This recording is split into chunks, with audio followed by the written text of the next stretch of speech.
Audio clip number 73 انشاءاللہ عز و جل. اس آڈیو کلپ میں قرآن پاک کی سورہ بقرہ کی آیت نمبر 212 سے 214 کی تلاوت، ترجمہ اور تفسیر قرآن صراط الجنان سنیں گے. بسم اللہ الرحمن الرحیم. ترجمہ: اللہ کے نام سے شروع جو نہایت مہربان رحمت والا ہے. زين للذين كفروا الحياة الدنيا ويسخرون من الذين آمنوا والذين اتقوا فوقهم يوم القيامة والله يرزق من يشاء بغير حساب. ترجمہ: کافروں کی نگاہ میں دنیا کی زندگی کو خوشنما بنا دیا گیا اور وہ مسلمانوں پر ہنستے ہیں، اور اللہ سے ڈرنے والے قیامت کے دن ان کافروں سے اوپر ہوں گے، اور اللہ جسے چاہتا ہے بے حساب رزق عطا فرماتا ہے. زين للذين كفروا الحياة الدنيا.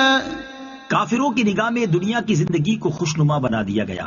کافروں کے لیے دنیا کی زندگی آراستہ کر دی گئی، یعنی انہیں یہی زندگی پسند ہے، وہ اسی کی قدر کرتے اور اسی پر مرتے ہیں. دنیا کی زندگی وہ ہے جو نفس کی خواہشات میں صرف ہو اور جو توشہ آخرت جمع کرنے میں خرچ ہو. وہ بفضل ہی تعالی دینی زندگی ہے. اس آیت میں وہ لوگ داخل ہیں جو آخرت سے غافل ہیں. وَيَسْخَرُونَ مِنَ الَّذِينَ آمَنُوا، اور وہ مسلمانوں پر ہنستے ہیں. تفسیر صراط الجنان میں ہے کفار غریب مسلمانوں کا مذاق اڑاتے تھے، جیسا کہ حضرت عبداللہ ابن مسعود، حضرت عمار بن یاسر، حضرت سہیب اور حضرت بلال رضی اللہ تعالی عنہم کو دیکھ کر کفار مذاق اڑایا کرتے تھے اور دولت دنیا کے غرور میں اپنے آپ کو اونچا سمجھتے تھے. ان کے متعلق فرمایا کہ قیامت کے دن ایماندار ان کافروں سے بلند و بالا ہوں گے، کیونکہ بروز قیامت مومنین قرب الہی میں ہوں گے اور کفار جہنم میں ذلیل و خوار ہوں گے. اس سے یہ بھی معلوم ہوا کہ غریب مسلمانوں کا مذاق اڑانا یا کسی مومن کو ذلیل یا کمینہ جاننا کافروں کا طریقہ ہے.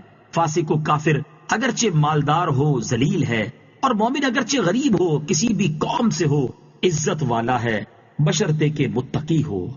كان الناس أمة واحدة فبعث الله النبيين مبشرين ومنذرين وأنزل معهم الكتاب بالحق ليحكم بين الناس فيما اختلفوا فيه وما اختلف فيه إلا الذين أوتوه من بعد ما جاءتهم البينات بغيا بينهم فهدى الله الذين آمنوا لما اختلفوا فيه من الحق بإذنه والله يهدي من يشاء إلى صراط مستقيم. ترجمہ: تمام لوگ ایک دین پر تھے تو اللہ نے انبیاء بھیجے خوشخبری دیتے ہوئے اور ڈر سناتے ہوئے، اور ان کے ساتھ سچی کتاب اتاری تاکہ وہ لوگوں کے درمیان ان کے اختلافات میں فیصلہ کر دے. اور جن لوگوں کو کتاب دی گئی انہوں نے ہی اپنے باہمی بغض و حسد کی وجہ سے کتاب میں اختلاف کیا. یہ اختلاف اس کے بعد کیا کہ ان کے پاس روشن احکام آ چکے تھے، تو اللہ نے ایمان والوں کو اپنے حکم سے اس حق بات کی ہدایت دی جس میں لوگ جھگڑ رہے تھے، اور اللہ جسے چاہتا ہے سیدھی راہ دکھاتا ہے. کان الناس امۃ واحدہ، تمام لوگ ایک دین پر تھے.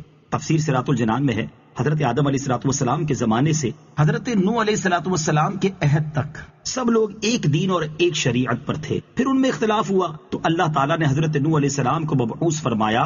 یہ بعثت میں پہلے رسول ہیں. ام حسبتم ان تدخلوا الجنة ولما يأتكم مثل الذين خلوا من قبلكم مستهم البأساء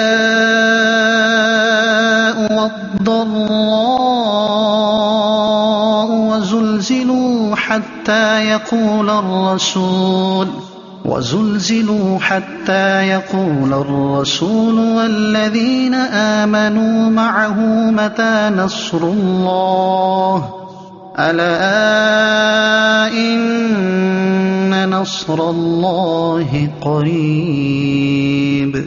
ترجمہ: کیا تمہارا یہ گمان ہے کہ جنت میں داخل ہو جاؤ گے حالانکہ ابھی تم پر پہلے لوگوں جیسی حالت نہ آئی؟ انہیں سختی اور شدت پہنچی اور انہیں زور سے ہلا ڈالا گیا، یہاں تک کہ رسول اور اس کے ساتھ ایمان والے کہہ اٹھے اللہ کی مدد کب آئے گی؟ سن لو بے شک اللہ کی مدد قریب ہے۔ ام حسبتم ان تدخلوا الجنہ، کیا تمہارا یہ گمان ہے کہ جنت میں داخل ہو جاؤ گے؟ تفسیر صراط الجنان میں ہے یہ آیت غزوہ احزاب کے متعلق نازل ہوئی جہاں مسلمانوں کو سردی اور بھوک وغیرہ کی سخت تکلیفیں پہنچی تھیں۔ اس میں انہیں صبر کی تلقین فرمائی گئی اور بتایا گیا کہ راہ خدا میں تکالیف برداشت کرنا ہمیشہ سے خاصان خدا کا معمول رہا ہے، ابھی تو تمہیں پہلو کسی تکلیف پہنچی بھی نہیں ہے۔ بخاری شریف میں حضرت خباب بن ارت رضی اللہ تعالیٰ عنہ سے مروی ہے کہ نبی کریم صلی اللہ تعالیٰ علیہ وآلہ وسلم خانہ کعبہ کے سائے میں اپنی چادر مبارک سے تکیہ لگائے ہوئے تشریف فرما تھے۔ ہم نے حضور اقدس صلی اللہ تعالیٰ علیہ وسلم سے عرض کی، یا رسول اللہ صلی اللہ تعالیٰ علیہ وسلم ہمارے لیے کیوں دعا نہیں فرماتے، ہماری کیوں مدد نہیں کرتے؟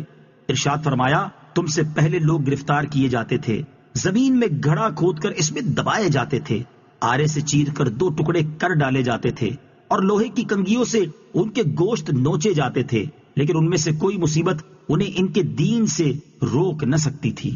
وَزُلْزِلُوا، اور انہیں زور سے ہلا ڈالا گیا۔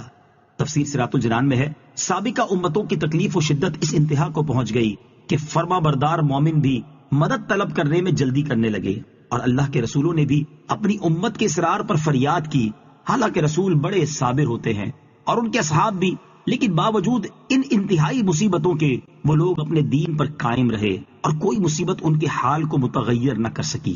چنانچہ ان کی فریاد پر بارگاہ الہی سے جواب ملا کہ سن لو بے شک اللہ تعالیٰ کی مدد قریب ہے۔ اس جواب سے انہیں تسلی دی گئی اور یہی تسلی حضور پر نور صلی اللہ تعالیٰ علیہ وآلہ وسلم کے صحابہ کرام کو دی گئی۔ اس آیت اور تفسیر میں مبلغین کے لیے اور نئے مسلمان ہونے والوں کے لیے اور نئے کسی نیکی کے ماحول اپنانے والوں کے لیے تسلی اور بشارت ہے کہ وہ صبر و استقامت کے ساتھ اپنی تبلیغ، دین اور نیکی پر چلتے رہیں۔